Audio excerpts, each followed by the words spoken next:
دنیا میں بہت ساری بیماریاں ایسی ہیں جن کا علاج اب تک نہیں نکلا ہے.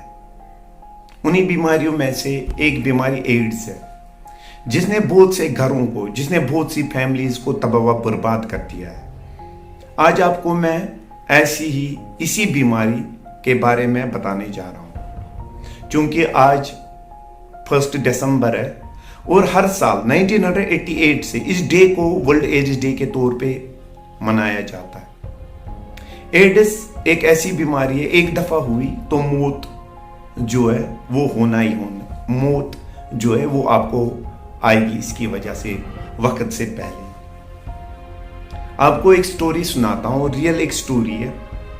ایک دفعہ ایک لڑکے نے ایک لڑکی کو ایئرپورٹ پہ دیکھا اور اس لڑکے کو یہ لڑکی اچھی لگی. یہ اس کے سامنے چلا گیا اور اس کو پرپوز کیا. لڑکی نے اس سے کہا کہ آپ مجھ سے کتنا پیار کرتے ہو مجھے دکھاؤ. لڑکے نے کیا کیا، اس نے پن نکالی لڑکی کے ہیئر سے اور اپنا ہاتھ جو ہے وہ کاٹ دیا اور اس کے بعد اس کو پرپوز کیا. اب لڑکے نے لڑکی سے بولا کہ کیا آپ مجھ سے پیار کرتی ہو؟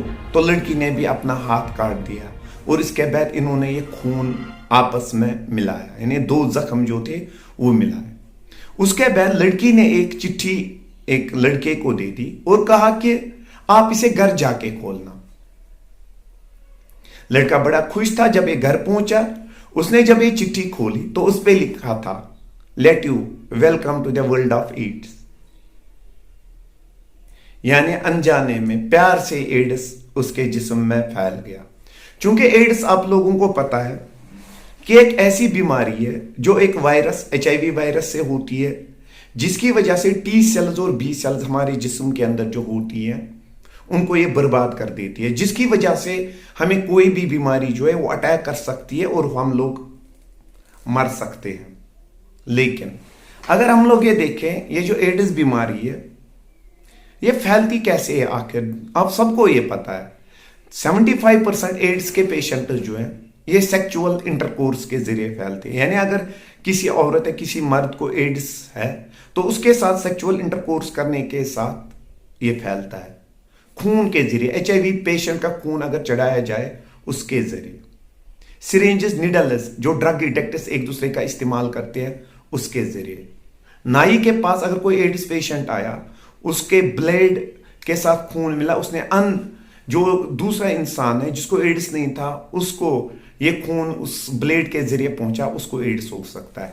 کان چبانا، ان کے ذریعے یہ ہو سکتا ہے ایڈز ٹو پیشنٹ کے جو دوسرا انسان ہے اس کو، یا ماں سے بچے کے دوران ڈیورنگ ڈیلیوری.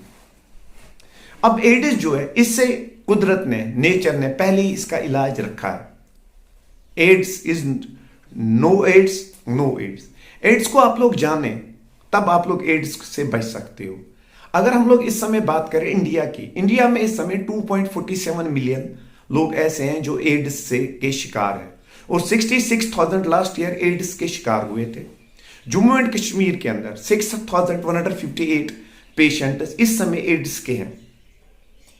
ایڈز بیماری ایک جان لیوا بیماری ہے، اس کو پہچاننا ہی سب سے بڑی بات ہے. اگر ہم لوگ دیکھیں ہر سال ایڈز ڈے منایا جاتا ہے تاکہ لوگوں کو باخبر کیا جائے اس بیماری سے کہ یہ کیسے پھیلتی ہے اور اس سے بچاؤ کیا ہے. اس سال کا جو تھیم ہے اس کا لیٹس کمیونیکیٹ یا لیٹس کمیونٹیز لیڈ، یعنی ہم لوگوں کے سماج جو ہے اسے آگے آنا ہے، لوگوں کو باخبر کرنا ہے اس ایڈز کے بیماری میں. سب سے جو اہم کردار یہاں پہ رول ہے وہ ہے ہمارے مذہب اسلام کا. اسلام میں اگر ہم لوگ دیکھیں انپروٹیکٹڈ سیکس جس کے ذریعے یہ ایڈز سب سے زیادہ پھیلتا ہے، یعنی آپ جب شادی کرتے ہو تو اپنی جو بیوی ہے اس کے ساتھ آپ لوگ سیکچول انٹرکورس کر سکتے ہو، اس کے بغیر زنا حرام ہے.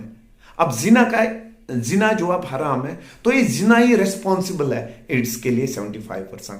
ہمارے اسلام میں سب سے پہلی چیز جو ہے اس زنا کو حرام قرار دیا گیا ہے. جہنم میں وہ انسان جائے گا جو اس کا استعمال کرے. جب حرام ہے تو ہم لوگ کیوں کریں؟ ہمارے مذہب نے پہلے ہم کو اس سے دور رکھنے کی کوشش کی ہے. اب سبھی جو ہمارے علماء ہیں، جو ہمارے اساتذہ ہیں، ان پہ یہ